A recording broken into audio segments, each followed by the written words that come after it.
Jupyter Notebook is going to be where we spend most of our time throughout this course. It's a powerful tool that is used in the data science community and makes it easier for us to learn Python because we can solely focus on writing code. This video is all about how to use this tool, the cells, and how to open it. Opening Jupyter Notebook through the terminal is as simple as typing the name of the tool. Try typing Jupyter Notebook. To create a new file, just click the New button on the right side of the screen when Jupyter Notebook first opens. Then select Python 3. Once you click the Python 3 option, a new tab will open as this file. Click the name at the top to rename it, and name the file whatever you like.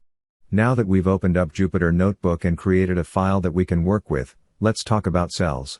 You'll notice the empty white rectangle section below the tools. Each cell is where we can write our code, or even use the markup language. Within the cell write the following, this is Python. Print hello world. Let's now run the cell to execute the code. To do this, you hold Shift and press Enter, the cell must be selected.